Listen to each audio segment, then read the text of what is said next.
Movies to book recommendations, take 1. Recommending books based on movies that you like, take 2. Oh my gosh, do you like movies and books? Whoa. Let's read and let's watch and read.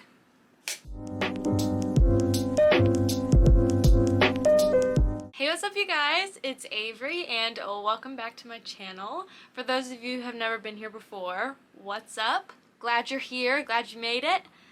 Pop a squat. Let's see what's poppin'. In today's video, 2 worlds collide. And those are the worlds of film and literature. Movies and books. So I thought it would be a fun idea to recommend some books based off of certain movies. It's basically just going to be, if you like this movie, then I think that you would like reading this book. A lot of these aren't going to obviously be exactly like the movie, but I picked some of these because they have similar energy, similar vibes, maybe a similar trope to the movies. So I just think that if you liked this movie, you will probably enjoy reading this book. Really, that's all I have to say as an intro. I feel like it's pretty self-explanatory. I hope that you enjoy, and I hope you get some good book recommendations out of this. We could also do this in vice versa, that if you like this book, then you'll probably like the movie. So get you a girl that can do both. So without further ado, let's jump into it. So the first movie that I'm going to be talking about is The Secret Life of Walter Mitty, which is one of my favorite movies of all time.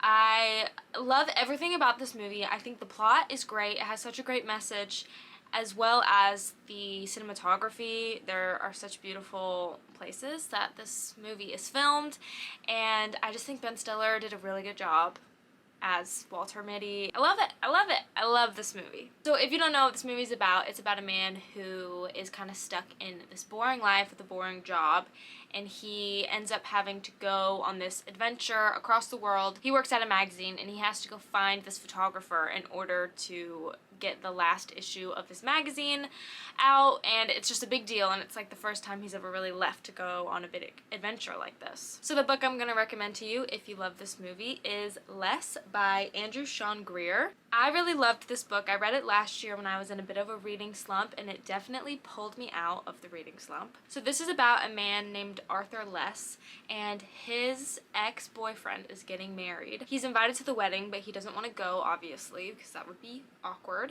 And he has been invited to a bunch of different literary events around the world that he wasn't planning on going to, but he needs an excuse to get out of town so he doesn't have to go to this wedding. So he accepts all of them, and then he ends up on this adventure around the world. Each chapter is set in a different country at a different event that he's going to, and he's pretty depressed and very reflective on his life and his relationships. As he travels around the world, he kind of finds himself and realizes what it is that he wants.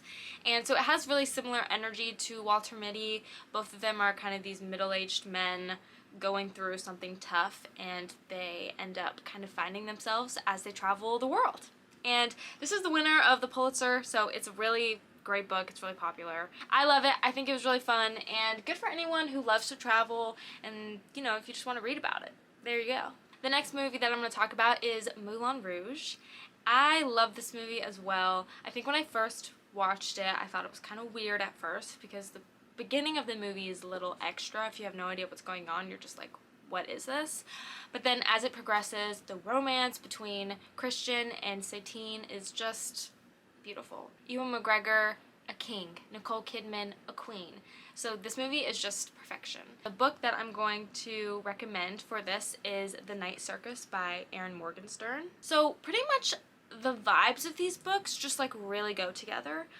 Not necessarily the plot. So both of them have a romance in them, but it's pretty much just like the magical energy of the Moulin Rouge really translate to the magical energy of The Night Circus. The Night Circus follows this magical circus and these 2 magicians who work in the circus who are competing with each other, named Celia and Marco, and they are kind of in the middle of this big competition between the 2 of them, but they're also falling in love.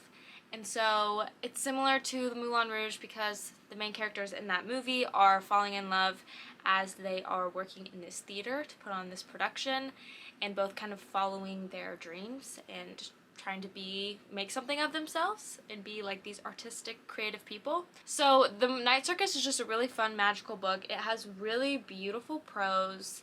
I really love Erin Morgenstern's writing style. It's just a beautiful setting and a beautiful romance, and it's a beautiful book.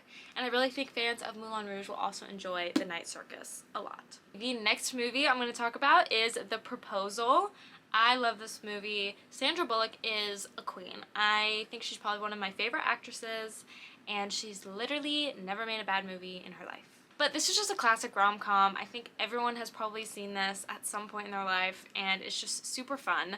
It's a bit of an enemies to lovers fake dating situation, because Sandra Bullock's character is an editor at a publishing house, and she is going to get deported to Canada. So she basically has her assistant, who's Ryan Reynolds' character, act like her fiance and marry her so that she doesn't get deported and can keep her job, and he basically blackmails her into, you know, giving him a promotion, all this stuff. And they really just can't stand each other.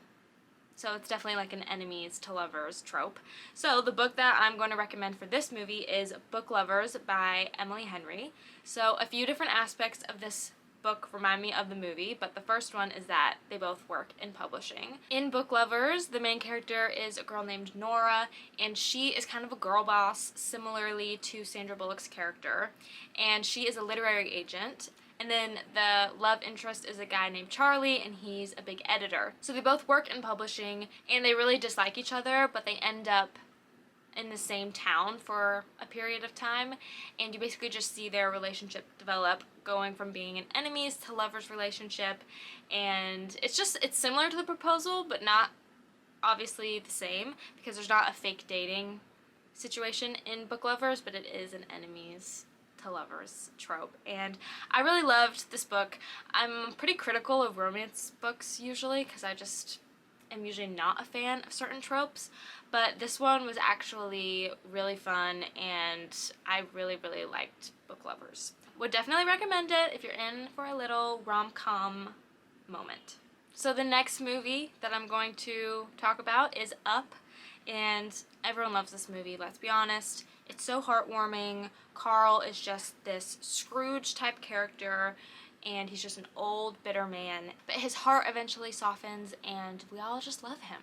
So, the book that I'm going to recommend for this is, maybe a lot of you can guess it, it's been pretty popular, and it is A Man Called Ove by Frederick Bachman. I'm just now realizing that this book has a movie adaptation, so if you love Up, you could also just watch the movie, but the book is so much better than the movie, even though the movie is also great. But this book follows a man named Ove, and his wife recently died, and he is just a really grumpy character who kind of hates everyone. So this young family moves in across the street from him, and they just start to annoy him like no other. But the mother of these young children decides that she's going to basically force herself into his life and make them care about each other. And it's so heartwarming because you learn a lot about Uve's past and about him and his wife, which is a really sweet but heartbreaking story. And then you see how he comes, oh gosh, I just realized that that's bent. That's atrocious. I'm so sorry. But he comes to love these people, and I won't spoil, you know, what happens, but it's so heartwarming. It will make you cry. It will make you laugh. This book has it all. It's one of my favorite books of all time. I love this book. Definitely read it if you're a fan of Up, because Ove and Carl are basically the same exact character. The next movie and book recommendation starts with The Social Network, and it's been a long time since I've seen this movie, but I remember really enjoying it, and I know Andrew Garfield gets lots of praise for his acting in this movie, which is great. And it basically follows Mark Zuckerberg creating Facebook, and how he starts it with his friend, and how those friendships fall apart as they get successful and start running this big company. So the book that I'm going to recommend for this is Tomorrow and Tomorrow and Tomorrow by Gabrielle Zevin. So this book follows two friends, Sam and Sadie, and they create a video game together, which eventually blows up and takes them on this wild ride to starting a video game company and dealing with all the success that comes with that. So it's similar to this movie in that their relationship becomes strained, and you see how gaining this popularity and this fame kind of affects their relationship when they started out from nothing, as well as their relationships with some of their other friends. There's a bit of like a romance aspect to this, which I think is kind of fun and adds something that The Social Network doesn't really have. It's a great book about friendships, and the relationships between the three main characters are definitely like the driving force behind the novel. So definitely recommend, especially if you like The Social Network. I really think you'll like Tomorrow and Tomorrow and Tomorrow. Okay, and the last movie I'm going to talk about is The Age of Adaline with Miss Queen Blake Lively. I remember when this movie came out, me and my sister went and saw it in the theaters, and we absolutely loved it. Still love it. I think I watched it a few months ago. It's such a really cool premise for a movie. If you don't know what this is about, it's about a woman named Adaline, and she has something happen to her when she is in her like 20s that causes her to stop aging. So she's been living for almost 100 years and she has never aged, so it requires her to move around a lot and to kind of have this transitory life, and she never really allows herself to fully fall in love until she meets this guy that she decides maybe it's all worth risking, you know, what she has going for this guy. Great movie. I love Michael Huisman. I don't know how to say his last name. So the book I'm going to recommend for this is The Invisible Life of Addie LaRue. I think it's kind of fun because, wait, is her name Adaline? No way. Because her name is Adaline. That's crazy. I wonder if it was inspired by that movie, because that's actually so interesting. But it's about this girl, this French girl named Addie, and in 1714 she is about to get sold off is not the right word, married off, so similar to this man that she does not want to marry. So she ends up going into the forest and making a deal with the devil, which allows her to escape from this man and to be able to live forever. But what she doesn't realize, because she's making a deal with the devil, she gets the added bonus of, even though she gets to live forever, nobody will remember her. So basically every time she meets somebody and talks to them, interacts with them, as soon as they look away from her, she basically is erased from their mind. So this is a really unfortunate way for her to live, because she basically just lives her life for hundreds of years, very like transitory, similar to Adaline in The Age of Adaline. And she basically can't, you know, make any real connections with people. Until one day, in the present day, she meets a boy in a bookstore and he remembers her the next time she comes back. And this has never happened to her. She freaks out. Things ensue. This book has a different element than The Age of Adaline. It has a bit of a supernatural element. Whereas The Age of Adaline, they kind of try to explain her non-aging as like a scientific thing that happened, even though it's like not possible. But this is like, we have the supernatural, she made a deal with the devil. It's also kind of fun because the devil that she makes the deal with takes a human form named Luke, and they kind of have this interesting relationship where you're like, do I kind of want them to get together, even though he's literally evil? And you're like kind of into it a little bit.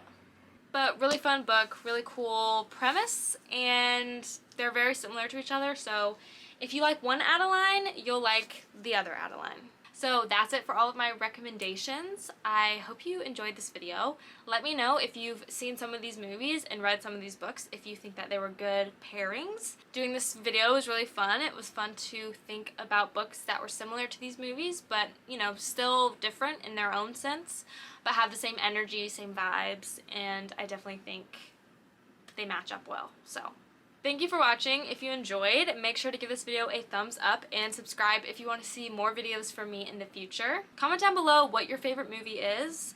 I really struggle to find a favorite movie. Some of the ones that I mentioned here are some of my favorites, but let me know what some of your favorites are, because I love to read, but I also love to watch movies, so would appreciate those recommendations. Thanks again for watching, and I will see you in my next video. Peace. Or should I say cut?